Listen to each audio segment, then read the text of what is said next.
नमस्कार भयरसिकांनो, आपली झाकोळ ही कथा मालिका तुम्ही बघतच असणार. आज रविवार, संडे स्पेशल म्हणून काहीतरी भन्नाट कथा ऐकायची का? आजची कथा लिहिली आहे निखिल देवरे सर यांनी. निखिल सरांच्या अनेक कथा प्रतिलिपीवर गाजल्या आहेत आणि त्यातीलच एक कथा सरांनी आपल्या भय चाहत्यांसाठी दिली आहे. कथेचे मालकी हक्क निखिल सरांकडे सुरक्षित आहेत. कथा कशी वाटली, निखिल सरांचे लिखाण तुम्हाला कसे वाटले हे कमेंट करून नक्की सांगा.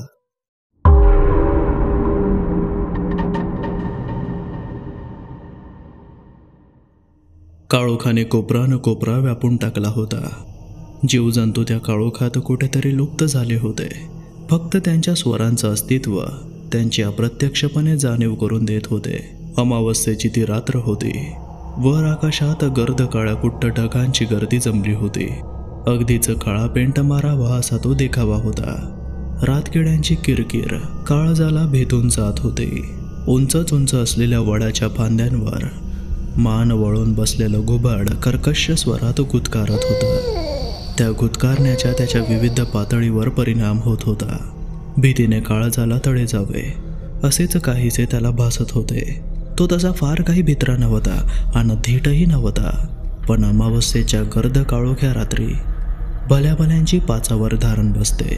त्याला तो तरी कुठे अपवाद ठरणार होता. दूरदूरपर्यंत मनुष्याचा लवलेशही नव्हता. समोर फक्त एक वाडा दिसत होता. भग्नावस्थेत असलेला. त्यात हलकीशी प्रकाशाची चीर दिसत होती. त्याची अनवाणी पाऊले भराभरा त्या वाड्याकडे वळली. हातात असलेलं धातूचं पात्र मनुष्याच्या ताज्या उष्ण रक्ताने भरून होतं. त्याचे दोन्ही हात रक्ताने बरबटलेले होते. 5 बोटांच्या फटींमधून एक एक थेंब रक्त जमिनीवर पडत होतं. अनवाणी पावलाने तसाच तो वाड्याजवळ आला. वाड्याच्या भिंतीवर बरंच रानगवत उगवलं होतं. कोळ्याची जळमाटे, जीर्ण झालेली कापडे भिंतीवर लोंबकळत होती.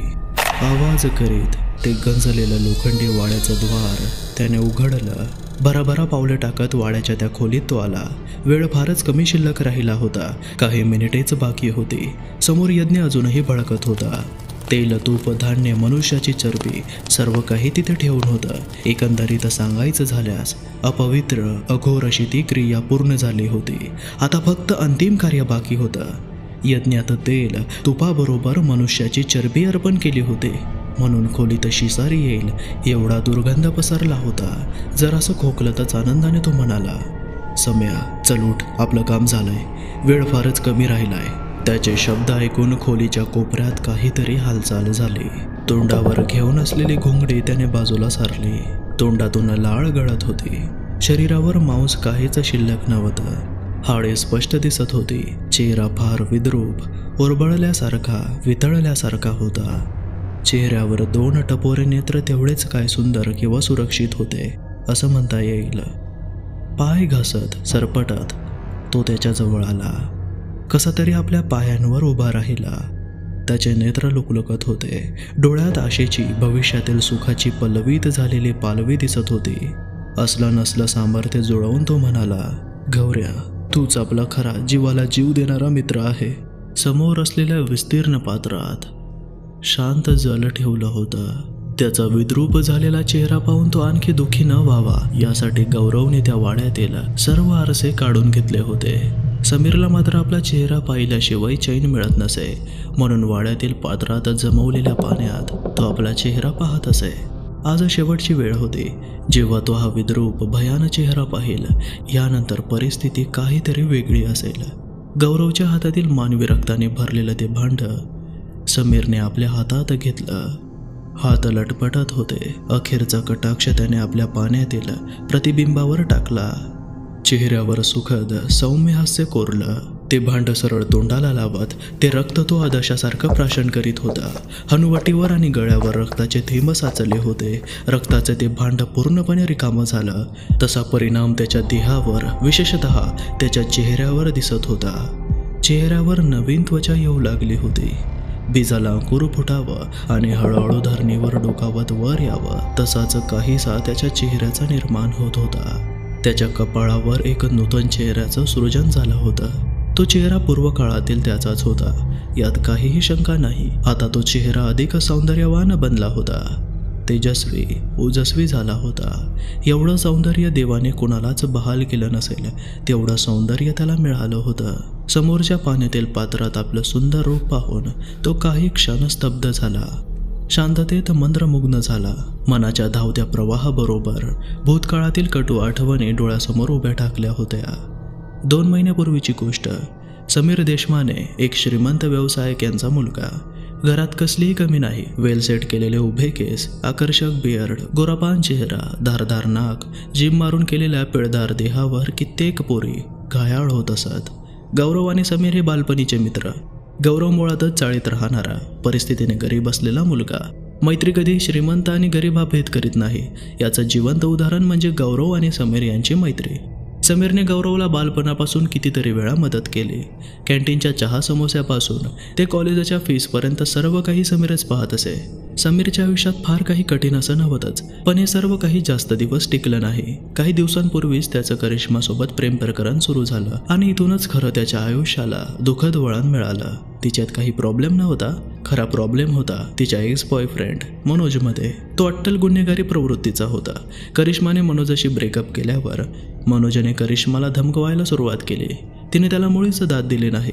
तसाच प्रयत्न त्याने समीरवरही केला, परंतु समीर मुळातच श्रीमंत घराण्यातील असल्यामुळे अशा धमक्यांनी त्यावर तिळमात्रही परिणाम झाला नाही.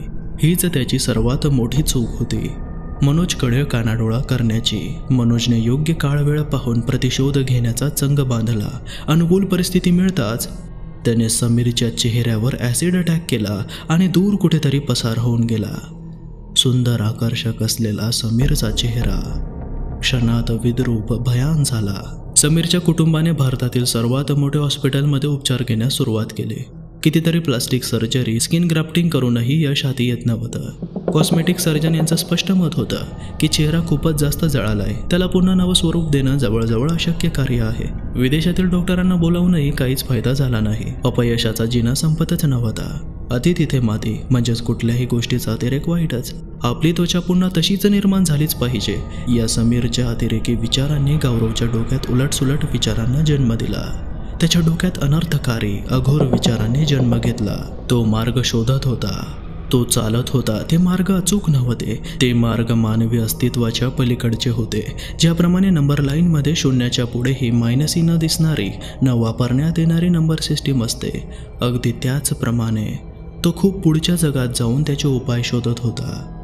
ते जग घातकी शक्तीने भरलं होतं. एके दिवशी असाच तो हॉस्पिटलमध्ये आला. समीरच्या कानात काहीतरी पुटपुटला. त्याचे ते शब्द ऐकून समीरची कांती झळाळली. त्याने लगेच मोबाईलमधील सिम काढून टाकलं.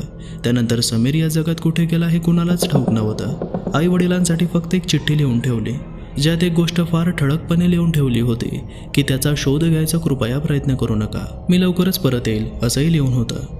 गौरव समीरला एका भग्न तुटलेल्या वाड्यात घेऊन आला. तिथे औषधांची, जेवणाची पूर्ण व्यवस्था केली. शिवाय जुना मोबाईलही दिला, ज्याचा नंबर फक्त आणि फक्त गौरवजवळच होता. काही वेळाने तिथे तो एका मांत्रिकाला घेऊन आला. जर्द पिवळा चेहरा, चेहऱ्याच्या हाडाला चिकटलेली त्वचा, खोल गेलेले लालबुंद नेत्र, गळ्यात मानवी कवट्यांची माळा, अंगभर काळाकुट्ट वस्त्र परिधान केलेला असा त्याचा पेहराव होता. एक क्षण त्याने समीरला निहाळलं आणि करड्या स्वरात म्हणाला, असंभव गोष्टीलाही तो संभव करी. या जगात काळ्या शक्तीच्या ताकदीचा तो मालक आहे.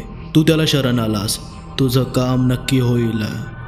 मांत्रिकाने समीरला काही बीजमंत्र दिले. गौरवला काही सामग्रीची यादी दिली. समीरकडे पाहून तो म्हणाला, इथून बरोबर 10 दिवसांनी अमावस्या आहे. अघोर यज्ञ करून हे बीजमंत्र 1001 वेळा उच्चारायचे. शिवाय एका पायाळू व्यक्तीचा बळी देऊन त्याचं भांडभर रक्त प्यावं लागेल. म्हणजेच त्याला जीवानं मारून हे कार्य करावं लागेल. जीवे मारण्याचं कार्य कुणीही केलं तरी चालेल, पण रक्त तुलाच प्राशन करावं लागेल. आणखी एक गोष्ट, हे रक्त फक्त रात्री 2 ते 3च्या मध्येच प्राशन करावं लागेल, कारण याच कालावधीत समग्र सामर्थ्यशाली काळ्या शक्ती सक्रिय असतात. अन्यथा गंभीर परिणामाला सामोरे जावे लागेल, अनर्थ होईल. बोला, आहे मंजूर? गौरव आणि समीरने होकारार्थी माना हलवल्या. ठीक आहे, तर फक्त 10 दिवस आहेत तुमच्याकडे, लागा कामाला. समीर काळाच्या धावत्या प्रवाहाला मागे टाकत वर्तमानात आला होता. सर्व काही ठीक झालं याचं समाधान त्याच्या चेहऱ्यावर होतं. 10 दिवसांआधी गौरव पायाळू व्यक्तीला शोधण्यासाठी पायपीट करीत होता. त्याच्याकडे फक्त 10च दिवस शिल्लक होते. 7 दिवस असेच निघून गेले तरी शोध संपला नव्हता. 8व्या दिवशी तो असाच चिंताग्रस्त अवस्थेत हॉटेलमध्ये चहा पित बसला होता. एवढ्यात प्रणव तिथे आला. प्रणव त्यांच्याच कॉलेजमधील मित्र होता. कॉलेज संपल्यावर तो नोकरीसाठी अमेरिकेला गेला होता. काही दिवसांपूर्वीच घरी परतला होता. गौरवला पाहून तो लगेच म्हणाला, काय गौऱ्या, कसं काय चाललंय? अरे प्रणव, तू कधी आलास? काय म्हणतेस, नोकरी वगैरे? सर्व ठीक, तू सांग. सर्व छान. काय रे, समीर नक्की गेलाय तरी कुठे? काय झालंय असं? त्याचा तो प्रश्न ऐकून गौरवचा चेहरा खाडकन पडला. मला ठाऊक नाही रे, सौम्य शब्दात गौरव म्हणाला. तुला ठाऊक नाही? तू तर त्याचा बेस्ट फ्रेंड आहे ना? बराच वेळ त्यांचं बोलणं चाललं आणि जाता जाता प्रणवने त्याला घरीही बोलावलं. गौरवनेही येण्याचं मान्य केलं. 10व्या दिवशी सकाळी प्रणवच्या घरातून बाहेर निघतानाच गौरव जाम खुश होता. जणू काही काम फत्ते झालं. कुठला तरी खजिना त्याला गावला. सर्व प्रश्न सुटले असं वाटत होतं. त्याने सिटी बस पकडली आणि योगायोग पुढच्या सीटवर करिश्मा बसून होती. काहीही करून हिची नजर चुकवायची म्हणून तो अंग चोरून बसला होता. ती मोबाईलमध्ये तोंड खुपसून कुणाशी तरी बोलत होती. बस थांबली आणि पुढच्या स्टॉपवर ती उतरली. हिच्याशी काही बोलण्याचा योग आला नाही. हे एक बरं झालं. त्याने सुटकेचा श्वास टाकला. त्याच्या आनंदाची आता सीमाच उरली नव्हती, कारण आता सर्व काही ठीक होणार होतं. 10व्या दिवशी रात्री 12 वाजता. हॅलो सम्या, यज्ञाला आणि त्या अघोरी क्रियाला आरंभ कर. तुझ्यासाठी पायाळू व्यक्तीचं रक्त घेऊन येतोय मी. गौरव आनंदाने म्हणाला. समीरने त्या अघोरी क्रियेला आरंभ केला. क्रिया संपूर्णपणे पार पडली. आता फक्त शेवटचं कार्य बाकी होतं. वेळ जवळजवळ पूर्ण व्हायला आली होती. समीर घोंगडीत शिरला होता. 3 वाजायला काही चौदी शिल्लक राहिला होता. गौरव आला. त्याने ते रक्तही आणलं होतं. समीरने ते रक्तही प्राशन केलं आणि त्याच्या चेहऱ्याला दुर्दम्य संजीवनी मिळाली. तो आनंदाने नाचत होता. स्वतःचं सुंदर रूप पुन्हा पुन्हा निहाळत होता. गौऱ्या भावा, आज मी खूप खुश आहे. माग मेरी जान, काय हवंय तुला? जे बोलशील ते देतो. मला काही नको, तू खुश आहेस ना? एवढंच बस आहे. मिश्किलपणे हसत तो म्हणाला. गौऱ्या थांब भावा, 10 दिवसांपासून आपला फोन बंद आहे, सुरू करू दे जरा. समीर नाचत उड्या मारत होता. कर कर, गौरव म्हणाला. समीरने फोन सुरू केला. WhatsApp, Telegram, Facebook, Gmail, Instagram यांचे बरेच नोटिफिकेशन झळाळत होते. गौऱ्या, आपल्या दोघात कोण जास्त सुंदर दिसतं बघू. ये जरा, आपल्या दोघांचं प्रतिबिंब बघू. नको नको, माझं प्रतिबिंब नको बघूस तू. तूच खूप सुंदर दिसतोय. गौरवच्या चेहऱ्यावर विक्षिप्त खुणा होत्या. अरे ये तरी भावा, जरा बघू तरी. बरं एक सांग, हे रक्त आहे तरी कुणाचं? त्याचा तो प्रश्न ऐकताच गौरव म्हणाला, सांगतो. त्याआधी आपलं प्रतिबिंब तरी बघून घेऊया. गौरव उठून त्या पात्राजवळ येत होता. अरे तुझं प्रतिबिंब या पाण्यात का उमटत नाही आहे? उमटेल उमटेल, असुरी हास्यात तो म्हणाला. एवढ्यात त्याचा मोबाईल खणानला. मोबाईलवर करिश्माचं नाव निळ्या पट्टीत दिसत होतं. हॅलो समीर. करिश्माचा श्वास प्रचंड वाढला होता. अडखळत अडखळत ती म्हणाली, अरे समीर, गौरव आणि मनोजच्या झटपटीत दोघेही ठार झाले आहे. कसं झालं काय माहीत. गौरव मनोजच्या जीवावर एवढा सूड घेऊन होता का? तिचे ते शब्द ऐकताच समीरला कडाक्याची थंडी भरली. हातपाय थरथरत होते. हृदयाची घोडदौड तेजीत सुरू झाली. घामाने सर्व अंग निथळलं. या क्षणिक कालावधीत हजारो विचार मनात सुसाट वेगाने फिरत होते. त्या पात्रात त्याचं प्रतिबिंब तयार होत होतं. पाण्यात एक लकीर उमटली तशी त्याच्या चेहऱ्यावर कुणीतरी ब्लेड मारल्यासारखा चेहरा कपाळावर फाटला. मनोज पायाळू होता का? कापऱ्या स्वरात त्याने विचारले. हो, तुला कसं माहीत? आमची चॅटिंग वाचली का? ॲक्च्युली आज दुपारी त्याचा मेसेज आला, तेव्हा मी त्याला कुठे आहे म्हणून सहज विचारलं. त्याने सांगितलं की तो फार्म हाऊसच्या घरात लपून आहे म्हणून. यापेक्षा आमच्यात कुठलंच कन्व्हर्सेशन झालं नाही. काही झालं तरी तो आधी माझं प्रेम होतं रे, म्हणून मी कुणालाही सांगितलं नाही. सहज म्हणून आमची चॅटिंग पुन्हा वाचली. त्याच्या हातून मोबाईल खाली पडला. पात्रात त्याचं प्रतिबिंब तयार होत होतं. तसं तसं समीरच्या चेहऱ्यावर भूकंप झाल्यासारख्या चिरा पडत होत्या. चेहरा फाटत चालला होता. अखेर त्या पात्रात त्याचं संपूर्ण प्रतिबिंब उमटलं. फाटलेली, लोंबलेली जीर्ण त्वचा, खोबण्यात असलेले काळे कुट्ट नेत्र, कुरतडलेले अस्ताव्यस्त केस, तोंडाला चिकटलेले रक्तकण, दुभागलेली जीभ. त्याचं प्रतिबिंब उमटताच समीर रक्ताच्या थारोळ्यात निष्प्राण झाला होता. घनगंभीर गर्जनेत तो म्हणाला, अघोर क्रियेत वेळ कटिबद्ध आहे. इथे चुका अक्षम्य आहेत. चुकीला क्षमा नाही. काळ्या ताकदीचा मालक म्हणजेच मी त्याला क्षमा करत नाही.